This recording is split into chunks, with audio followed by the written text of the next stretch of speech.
혹시 여러분이 마음에 힘들거나 세상에 살면서 어려운 데 있으면 이 본문 보시고 위로 얻으시기 바랍니다. 여러분께서는 하나님께서 택하시고 끌어내시고 끌어가시는 하나님께서 택하신 아름다운 사람들이에요. 그래서 세상에 일어나는 모든 일들이 여러분을 하나님의 사랑으로 끊을 것은 없습니다. 제가 한 말이 아니고요. 성경에서 하는 말입니다. 그 말씀을 믿고 묵상하면서 늘 강하게 사시는 우리 생명남 되시기를 되기를 정말 바랍니다. 지난주에 우리가 굉장히 폭한 본문을 우리가 좀 나눴습니다. 우리가 그 이전 주까지는 우리가 에베소서를 다루면서 또는 또 다른 본문을 통해서 하나님이 누구신지, 우리가 하나님과의 관계가 어떤 관계인지, 그 관계 안에서 그리스도가 어떤 분이신지, 왜 어떻게 이런 어떤 구체적인 어떤 논리적이고 교리적인 측면을 조금 우리가 살펴보았다면 몇 주 전부터는 이상하게 방향이 어떻게 살아야 하나라는 방향으로 많이 가는 것 같아요. 사실 에베소의 후반부도 그렇게 진행이 되고 있고요. 그리고 지난주에 저희들이 에베소를 공부하면서 많은 사람들이 예수님과 연합하게 산다는 게 뭡니까? 말은 좋지만 어떻게 연합해서 살아야 됩니까? 라는 질문들이 나올 것 같아서 성경에서 미리 대비하고 대답을 해줬습니다. 그렇죠? 겸손하게 살아야 된다. 온유하게 살아야 된다. 그리고 오래 참아야 된다. 그리고 그 말들이 어떤 걸 의미하는지, 그리고 그런 태도를 가지고 세상 안에서 여러 가지 이슈를 만나더라도 그렇게 태도를 가지고 사는 것이 우리들한테 주어진 책임이다. 힘들지만 우리가 그렇게 살아야 된다. 라는 그런 말씀을 우리가 은혜 가운데서 나눴어요. 이렇게 하다 보니까 하나님께서 그냥 알아서 이제 이렇게 연결시켜 주시는 것 같습니다. 오늘의 포인트는 뭐냐면요. 그렇게 열심히 힘들게 살 것 같잖아요. 근데 그게 외로운 싸움은 아니다라는 겁니다. 오늘의 포인트는 그렇게 우리가 지난주에 겸손을 얘기했을 때 그 겸손이라는 것은 예수님의 겸손, 자기를 비워주는 겸손이라고 했습니다. 남이 주인이 되고 자기가 주인이 되는 것이 아니라고 얘기했습니다. 그 겸손이라는 것. 그리고 온유라는 건 뭐라고 얘기했습니까? 온유라는 것은 착하고 젠틀한 것이 아니라고 했습니다. 맹수가 훈련을 받아서 자기를 절제할 줄 아는 것이라고 얘기를 했어요. 그것이 온유라고 얘기했습니다. 오래 참음이라는 건 뭐라고 얘기했습니까? 오래 참음이라는 것은 오랫동안 고통을, 그 고통을 계속 맞이하는 거라는 것입니다. 견디는 거라고 했습니다. 고통이 사라지지 않고 오랫동안 가는 거였어요. 예수님께서 그 오래 참음이라는 것에 대한 기준을 우리나라에 제시해줬다면 십자가에 달릴 만큼 고통스럽게 가는 것은 우리도 말좀 따라가자는 뜻이었어요. 그러므로 그런 태도를 가지고 신앙생활을 하기 때문에 받아들이기 힘든 부분이 지난주에 조금 있었을 것 같아요. 제가 눈치만 봐도 따라갑니다. 눈가에 걱정이 했었어요. 오늘은 여러분들한테 이 얘기를 하고 싶습니다. 그러나 그런 싸움이, 그런 걸음들이 외로운 것은 아니다. 왜? 하나님께서 성령님을 보내주셨기 때문에. 그것이 오늘의 읽은 본문이에요. 오늘의 본문이 이렇게 시작합니다. 이와 같이 성령도 우리의 연약함을 도우시나니 우리는 마땅히 기도할 바를 알지 못하나 오직 성령이 말할 수 없는 탄식으로 우리를 위하여 친히 간구하시느니라. 사도 바울이 기도를 못할 만한 상황에 빠져 있었습니다. 사도 바울처럼 예수님을 잘 믿고 잘 섬기고 심지어 선교사로서 정말 다른 사람들이 원하지 않는 곳에 가서 복음을 전하지만 그런 상황 안에서 사도 바울은 말씀을 전할 만한 기분도 없고 마음도 안 생기고 힘 빠지고 그럴 만한 상황 속에서 사도 바울이 경험한 것은 나 대신에 누가 나를 위해서 기도하는 것을 내가 알았노라라는 고백이에요. 심지어 내가 너무 하나님을 위해서 등 돌리고 앉았어도 내 안에 성령이 활동하시면 그분이 나를 위해서 기도하는 겁니다. 그만큼 하나님께서는 우리들을 끌어내 가시는 거였어요. 자, 세상에서 전투가 벌어집니다. 세상에서 전투가 벌어지면은 여기서 싸워도 되고 저기서 싸워도 되고 그리스도로 살아간다는 게 그렇게 쉽지가 않아요. 혹시 여러분이 옛날 우리 말씀을 나눴던 기억을 한번 해보게 되면 이런 설교 좀 기억나십니까? 싸움의 기술. 누구의 편에 서는가가 중요하다. 혹시 기억나십니까? 이게 작년 한 4월? 한 3월, 5월? 이쯤에 한번 우리가 나왔던 것 같습니다. 그때 싸움의 기술, 영화 제목처럼 그랬었는데, 그때 싸움의 기술을 얘기할 때 어떻게 표현을 했냐면, 싸움에 이기는 것은 가장 정말 단순하다. 잘 싸우는 사람 옆에 붙어 있어야 된다. 라는 거였어요. 싸울 만한 사람 옆에 붙어 있어야 됩니다. 이길 만한 사람 옆에 붙어 있는 겁니다. 그래서 싸움의 기술의 첫 번째 조건은 이기는 분이신 하나님 옆에 붙어 있는 겁니다. 하나님이 시키는 싸움을 해야 된다라는 것이 이것이었습니다. 기억나십니까? 성경을 보게 되면 우리가 그 당시에 본문이 뭐였었냐면 사무엘상이었을 겁니다. 사무엘상을 하면서 그때 비냐스 제사장의 그 싸움, 이스라엘의 전투 성계를 가지고 와서 전투를 벌였는데 자기 임의로 전투를 해서 성계를 뺏기는 사건도 있었어요. 그런 어떤 사건을 통해서 우리가 말씀을 나눴었는데 우리가 곰곰이 생각해 보면은 우리가 임의대로 성계를 가지고 와서 전투를 벌여서 뺏기는 사건도 있지만 또는 우리가 이기는 사건도 있어요. 우리는 손 하나 까딱하지 않고 싸워서 이기는 사건도 있습니다. 예를 들면 여리고 사건들 말이잖아요. 우리가 하는 일은 아무것도 없는데 시키는 대로만 하니까 성이 무너졌어요. 다시 원론으로 돌아가게 되면 하나님이 시키는 싸움을 해야 된다는 겁니다. 우리가 하는 싸움이 아니라 우리가 결정하는 싸움이 아니라 하나님이 원하시는 싸움, 그 싸움을 가는 겁니다. 근데요, 하나님께서 원하시는 싸움을 시작하려 하면 그리고 하나님께서 원하시는 삶을 살려고 하면 우리의 힘으로 하기에는 버거울 때가 참 많은 거예요. 사도 바울이 지금 고백하고 있는 것처럼 말씀하고 있는 것처럼 성령님의 도움이심이 없이는 불가능하다라는 얘기를 하고 있는 겁니다. 왜냐하면 세상에는 하나님과의 관계 안에서 사실 하나님과의 그런 어떤 같이 세상과의 전투를 시작하게 되면 그 전투를 시작하는 사람, 그 전투 진영 속에 있는 우리들, 하나님의 군사로서 싸움을 나서는 우리들에게 뭔가 주변에 악한 영들이, 사탄이, 그런 어떤 불의한 영들이 우리들에게 이런 말들을 속삭이기도 합니다. 예를 들면 이런 겁니다. 저는 이스라엘 백성들이 여리고를 7바퀴 돌 때 모든 사람들이 연합해서 돌았다라고 생각하기엔 조금 무리가 있을 것 같아요. 그 안에 사람들이 반항하는 사람도 있었을 거라고 봅니다. 근데 그와 비슷하게 우리가 하나님께서 주시는 일들을 마주해서 쌓아나갈 때 우리 마음속에 이런 생각이 들 수 있습니다. 어떤 생각이냐고요? 이런 생각이요. 이건 네가 원하는 거 아니잖아. 이런 생각 들 수 있잖아요. 뭔가 내가 원하는 건 아닌 것 같은데 자꾸 밀려가는 그런 느낌이 들고 이건 분명히 하나님 싸움이라 몇몇 달 어떤 말씀도 받았는데 마음속에 이건 내가 원하는 건 아니라는 거야. 느낌 들 때가 있어요. 다른 좋은 것들도 좀 있는데 다른 방향이 좀 빠를 것 같은데 그런 생각이 듭니다. 동일하게 여리고로 성을 돌던 사람들 마음속에 이거 미친 거 아니야? 창도 안 잡고 왜 돌아? 그런 생각이 들 수 있지 않습니까? 포인트는 뭐냐면 결정을 하고 목표가 있고 앞으로 나아가는데 전의를 흔들기 시작하는 겁니다. 싸우자라고 뭉쳐서 나가는데 전의가 흔들리는 거야. 마음속에서. 이렇게 흔들었습니다. 여리고에서 하나님의 능력으로 여리고 얘기를 제가 조금 하게 됐는데 6바퀴를 돌고 7바퀴를 돌고 여리고 한낱 떠서 전리품을 얻었던 그런 어떤 승리의 전쟁은 정말 하나님의 전쟁이었고 이스라엘에서 큰 승리를 안겨준 그런 전쟁이었습니다. 근데 그것을 본 악의 영은 사탄이 이렇게 얘기할 수 있는 겁니다. 그건 전쟁이 아니잖아. 그건 네가 전쟁했니? 이렇게 얘기하는 겁니다. 총 한번 잡아봤어? 이렇게 얘기하는 겁니다. 웃기다 야. 영광은 다 하나님이 가져가고 네가 가져가는 거 아니잖아. 다른 사람이 뭐라고 얘기했는데 네가 아니라고 그러는데 이렇게 나오는 거예요. 우리의 심사를 틀어놓는 겁니다. 진짜 니네 방식으로 칼 들고 싸워서 이겨야지 하면서 우리의 자존심을 건드는 거예요. 이스라엘의 방식, 이스라엘에게 하나님께서 주신 하나님의 방식, 여리고성을 한다시킨 그런 방식으로 이기는 것은 아니라는 거기 때문입니다. 이런 일이 근데 자주 생기기 때문에 성령님의 힘이 필요합니다.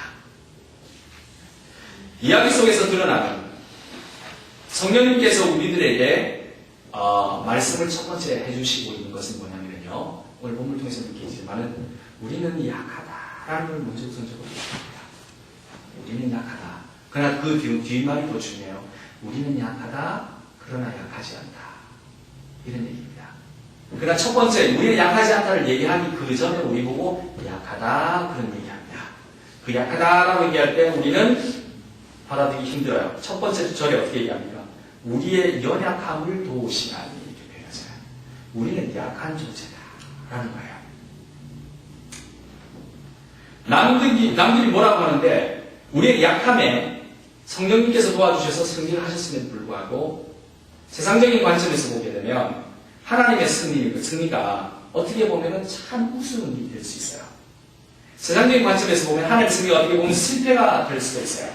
어떻게 보면 사도 바울의 고백처럼 고린도전서 11장에 보게 되면 이런 표현이 나옵니다. 여기 사도 바울이 자랑하는 이렇게 자랑합니다. 사도 바울이 자신의 신분을 고귀함을 자랑하고 있는 것이 아니라 이렇게 자랑하고 있습니다. 오히려 매맞음을 자랑하고 있는 거예요. 사도 바울이 이렇게 얘기합니다. 내가 무릎을 자랑하노니 나의 약함을 자랑하노라. 세상의 관점에서 보게 되면 실패한 이 상처의 자국을 사도 바울은 자랑합니다. 왜 자랑하느냐? 그것이 하나님의 방법을, 사울이 승리하게 하는 방법을, 그리고 그걸 통해서만 하나님께서 드러나시기 때문에 그래요. 그래서 하나님의 승리의 방법을 사도 바울은 이렇게 역설적으로 몸으로 배워가는 거였었습니다. 우리가 약하다. 우리는 그 약하다는 것이 마음이 아플지 모르지만 사도 바울은 도가 어느 정도까지 채웠냐면 그 약함을 자랑하는 정도까지 되었던 것입니다. 우리는 근데 얼마나 거꾸로 많이 매달려서 기도를 하는지 몰라요. 매는 피하게 해달라고요. 좋은 세상적인 승리를 달라고요. 우리는 그리고 이 너무나 큰 유혹에 약합니다.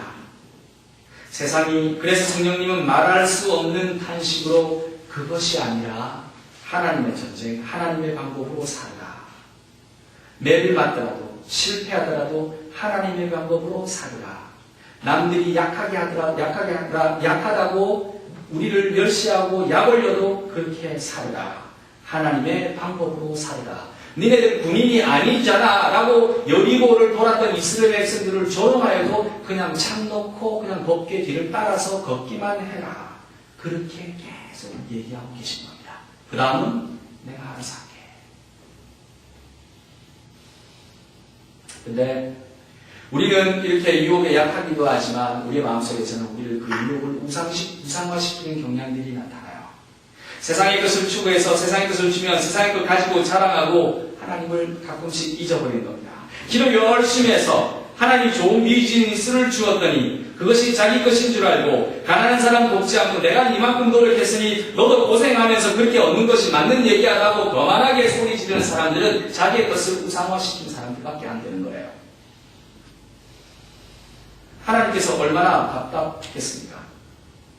근데 이렇게 하면서 자기 잘하는 건 자기 자랑들을 우상화시키면 하나님 나라가 가면 뭐라고 얘기할 수 있을 것 같습니다. 천국 지옥문 앞에서 딱 갈리는 갈림돌 앞에서 하나님께서 이렇게 할 겁니다. 너 나하고 얘기 좀 하자. 네 방식대로 살았니? 내 방식대로 살았니? 그렇게 물어보시면 어떻게 하시겠어요? 저는 그런 끔찍한 날이 오기 전에 성령을 미리 보내셔서 끊임없이 유혹에 빠지는 우리 대신에 기도하고 탄식하고 간구하신 그 하나님의 은혜가 너무나 크신 거예요. 살 수 있는 기회가 생긴 겁니다. 그리고 우리가 얼마나 그렇게 유혹에 약한지, 그리고 우리가 얼마나 그것을 우상화시킬 만큼 우리가 악한 근본이 아직도 남아있는지 끊임없이 깨닫게 하시고, 그리고 또 그로 인해서 우리가 할 수 없을 그 절망적인 상황에서는 우리를 대신해서 기도하게끔 하시는 그 성령님의 은혜. 사도 바울은 그 얘기를 하고 있는 겁니다. 사도 바울의 성령님께서는, 사도 바울이 말씀하시는 성령님은 이렇게 우리의 약함을 끊임없이 얘기해 주지만, 그러나 우리로 하여금 우리를 강하게 해주는 방법으로 우리들에게 늘 새로운 시각들을 보여주십니다. 새로운 세계를, 새롭게 모든 것을 보는 방법을 가르쳐 주세요. 저는 가끔씩 그리스도인들을 생각할 때 그리스도인들은 참 특별한 사람들이라고 생각을 하는데 그 이유가 그리스도인들은 모든 사물들을 조금 특이하게 보기 때문에 그렇습니다. 왜냐하면 다른 일반 사람들 앞에 일어나는 모든 일은 사실 그리스도인들한테 동일하게 다 일어나요. 사랑도 합니다. 그리스도인들. 애신도 합니다. 그리스도인들이 연애 실패도 합니다. 연애 100% 성공하는 거 아니에요. 그리고 사업 실패도 합니다. 사업 성공도 합니다. 그리스도인들 거짓말도 합니다. 예수 믿는 잘 믿는 우리 중고등부 학생들, 우리 목사님 잘 아시겠지만 가끔씩 수업도 빼먹습니다. 네, 엄마 몰래, 아빠 몰래. 그리고 그 다음에 부모님한테 용돈 받은 거, 애들 뭐 어떻게 좋은 데 쓰기를 원하시죠? 안 좋은 데 쓰기도 합니다. 우리 다 합니다. 예수 믿는다고요? 다 다른 사람들이 하는 똑같은 거 다 합니다. 그러나 그리스도인들은 이런 일들에 대해서 조금 더 다른 생각과 다른 해석들을 가지고 있어요. 그냥 모든 것을 정리해서 딱 쉽게 얘기하면 이렇습니다. 그리스도인들은요, 실패를 실패로 보지 않아요. 실패해도 좋다. 그러나 하나님께서 요구하는 이 길을 가느냐 못 가느냐 하는 사람에게 그들에게 주어진 인간적인 실패가 더 이상 실패가 아니기 때문에 그렇습니다. 사실상 많은 사람들이 실패라고 해서 사실 우리 그냥 펼쳐놓고 얘기하면 딱 길어도 30년입니다. 세상 사람들이 실패라고 해요. 깎기로도 20년밖에 안 남았습니다. 깎기로도 10년, 깎기로도 70년이에요. 성공은 누구냐고요? 하나님 앞에 가서 확인하면 되지 않습니까? 그 다음은 영원인데, 이 영원한 승리에 대한 퍼스펙티브가 우리들한테 주어진 거예요. 그리스도인들은 그래서 앞으로 넘어져서 코가 깨어져도 감사, 뒤로 넘어져서 머리가 깨어져도 감사 하는 사람들이 그리스도인입니다. 왜냐하면 그게 깨어진 게 아니기 때문에 그렇습니다. 교통사고가 났는데 발가락이 부러졌는데 감사합니다 그럽니다. 세상 사람들이 보면 이상하죠. 교통사고가 났는데 얼마나 끔찍한 일입니까? 근데 교회는 그래요. 그리스도인은 그래요. 감사해요. 더 많이 안 다쳤잖아요. 그럼 다른 사람들이 보기에는 어떻게 생각하십니까? 이상하잖아요. 남들이 보면 이 사람이 이상하다. 교통사고 나고 무엇이 부러졌다. 뭐가 감사하다. 아니야. 그렇겠지만은 이렇게 시각 차이가 나는 것. 이렇게 나야만 하는 것이 우리 그리스도인들이에요. 근데 이게 힘든 거예요. 이렇게 잘 안 되는 겁니다. 그래서 성령님이 그렇게 하라고 우리들의 마음한테 감동을 끊임없이 주시는 거예요. 이게 실패가 아니다, 얘들아. 이게 망한 게 아니다, 얘들아. 이게 사라진 게 아니야. 하나님께서 더 좋은 것을 준비하고 계시니까. 저는 그래서 이렇게 아주 다른 퍼스펙티브를 가지고 있는 신앙의 선배들을 존경합니다. 저나 우리 젊은 사람들 같은 경우, 저 젊습니다. 젊은 사람들 같은 경우 신앙의 연령이 짧기 때문에 과정 속에 있어서 이런 것들을 알고 찾아가기 참 힘들지만, 사실 여기 우리 백 권사님도 계시고 우리 권사님도 계시지만, 저는 신앙생활을 오래 하신 우리 성도님들 그리고 권사님들, 장로님들 굉장히 존경합니다. 존경하는 딱 한 가지밖에 없습니다. 왜 존경할 것 같습니까? 이런 말씀을 정말 너무나 자연스럽게 편하게 하시기 때문에 그렇습니다. 어떤 말씀을요? 목사님, 모든 게 다 하나님의 은혜예요. 젊은 사람들 그 맛 잘 모릅니다. 살아봐야 알아요. 살아보고 난 뒤에 뒤돌아보니 이거 정말 하나님의 은혜구나. 그래서 교회 어른들은 참 중요하신 분들이에요. 어른들의 목소리에 귀를 기울이고 어른들을 존중하는 건 당연한 겁니다. 반짝반짝하는 뉴 아이디어 교회를 바꾸겠다. 그런 교만한 생각 버리는 게 좋습니다. 어른들을 잘 섬기고 어른들의 말씀을 잘 들으면 잘 알아서 됩니다. 왜 걱정이 없었겠습니까? 왜 실패가 없었겠습니까? 그러나 시간이 지나고 보다 보니, 신앙생활을 한 60년 이상 하다 보니 실패가 아닌 거예요. 성령님께서 그것을 끊임없이 우리들에게 말씀해 주셔서 이제 몸에 체득이 되는 것이 이만큼 지나고 나니까 알게 되는 겁니다. 그러니 신앙생활의 연도가 지구 나이보다 훨씬 더 많으신 하나님 앞에 실패가 실패이겠습니까? 그래서 저는 장로님, 권사님, 선배 목사님, 나이 드신 목사님 은혜로 합시다 이러면 제가 꼼짝 못합니다. 예, 이럽니다. 저는 크면서 아버님한테 굉장히 반항했습니다. 청년들 초원에서 목회를 하시면서 자식을, 그러니까 큰아들이죠, 저죠. 전 2번 영양실조로 넘어져서 병원에 실려갔었어요. 그때는 그게 저는 영양실조인지 몰랐어요. 그냥 하늘이 이렇게 노래져가지고 푹 쓰러졌거든요. 근데 병원에 있더라고요. 근데 그때는 그게 재밌는 거였었어요. 근데 지나고 나니까 그런 일이 있었습니다. 그런 와중에 생활보호 대상자들을 대상으로 하는 그런 밀가루 같은 것들을 아버님께서 이제 시간 내일은 많이 가지고 오셨어요. 그리고 그것을 막 나눠주시는 겁니다. 교인들한테 나눠주시고, 저쪽 국민주택 네토에 가서 나눠주시고. 근데요, 마음속에 불만이 많았었어요, 제가. 왜 불만이 많아요? 나눠주면 뭐합니까? 그 밀가루 팔아가지고요, 아빠들은 나가서 술 마십니다. 술 마시고요, 마누라 때려가지고 눈이 시퍼렇게 된 그 마누라, 제 친구의 어머니분이죠. 저희 집에 와서 꺼이꺼이 하고 우십니다. 그러면 저는 그 모습을 다 보고 크는 거예요. 한두 번 보는 게 아닙니다. 마음속에 있는 마음이 왜 이러는지, 왜 이렇게 살아야 하는지, 근데 왜 그걸 해줘야 되는지. 저는요, 나이키 신발 한번 못 신고 컸습니다. 대신에 나이스 신발을 많이 신었습니다. 항상 가짜 비슷한 거 말이죠. 중고등학교 시절에 굉장히 싫었습니다. 등록금 제대로 못 내기도 했었어요. 그래서 죽어도 목사하기 싫었어요. 정말 그렇습니다. 중고등학교 때. 근데 저희 아버님 가끔씩 그런 얘기 하십니다. 저야 모든 게 하나님의 은혜야. 은혜는 무슨 은혜입니까? 젊은 저한테. 은혜가 아닌 거예요. 쪽팔리는데 친구들하고 만나가지고 얘기하는데 옷도 제대로 못 입고 가고 수학여행지 못 갔습니다. 중학교, 고등학교 때. 쪽팔립니다. 은혜는 무슨 은혜냐고요? 기가 찹니다. 근데 그것이 이제는 은혜라는 것을 압니다. 그것 때문에 하나님께서 저한테 부어주신 은혜가 너무 크다는 걸 이제 아는 겁니다. 지금 그래서 주어진 교회, 지금 주어진 이렇게 성도님들, 만나는 성도님들, 그리고 제 가족들, 제가 일하고 있는 일터들, 이 모든 것들이 다 감사한 거예요. 아멘. 너무나 감사한 거예요. 부요합니다. 저는 더 이상 가난하진 않아요. 저한테는 실패였던 하나님께서 보여준 삶이 하나님 앞에서 하나님 편에서 살려고 했던 것으로 이제 보여지기 시작하는 거예요. 저에게 만약에 그토록 가난이 없었다면 이 부요함을 어떻게 감사하고 누리겠습니까? 그리스도의 고통과 그리스도의 그 승리를 제가 어떻게 그 역사를 얘기할 수 있었겠습니까? 그래서 하나님 신앙의 선배들이 목사님 이것이 모든 것이 다 은혜입니다 라고 얘기할 때 저는 그 강도가 느껴지는 겁니다. 저는 여러분들도 그러리라고 믿습니다. 근데 이런 시간을 얻기까지, 이런 때 되기까지 시간이 걸리는 거예요. 저도 유혹에 빠지고 어쩔 수가 없습니다. 여러분들도 헛걸음을 이렇게 잘못된 길로 갈 수도 있습니다. 이 모든 과정들이 스텝마다 훈련의 과정들인데 성령님께서 이렇게 친히 개입하셔서 기도하는 것입니다. 제로야, 모든 것이 하나님의 은혜다. 내가 말할 수 없는 탄식으로 너를 위해서 기도하고 있다.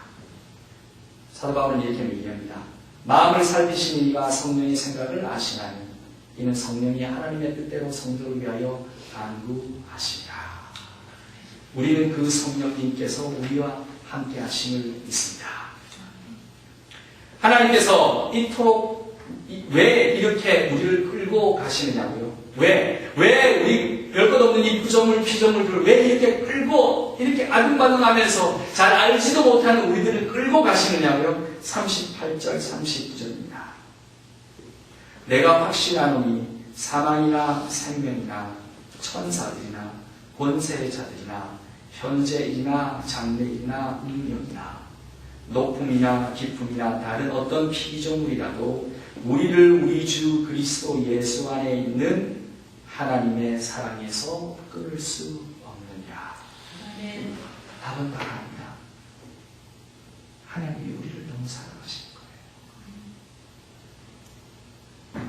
제가 했던 반항의 시간들, 대들었던 시간들, 목사님이 했던 반항의 시간들, 집사님이 했던 반항의 시간들, 떨어져 나갔던 시간들, 거부했던 시간들마저 자식의 일탈로 그냥 보시는 겁니다.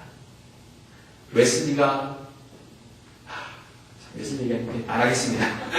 말을 안 들어도 제가 이놈의 자식 이러면서 끌어안는 것처럼 우리가 하나님 앞에 하나님을 잘 따라가고 섬기도록 피조물로 만들어졌음에도 불구하고 그러지 못하는 순간마저도 하나님께서는 우리로 하여금 따라오게끔 하시려고 몰래 스파이 하나 뒤에다 붙여주시고 그리고 우리를 끊임없이 끌어가시도록 결정을 하신 겁니다.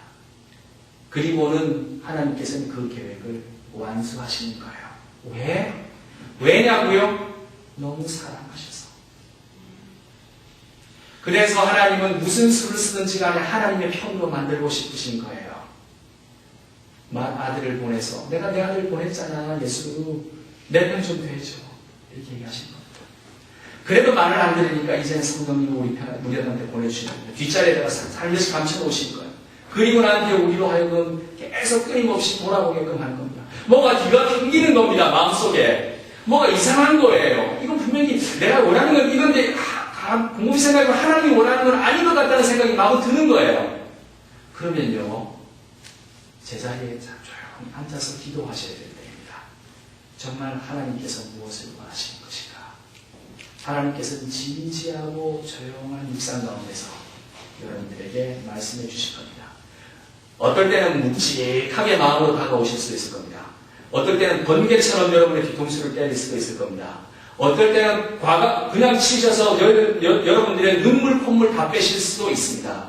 그러나 목적은 딱 한 가지예요. 돌아와라. 돌아와라.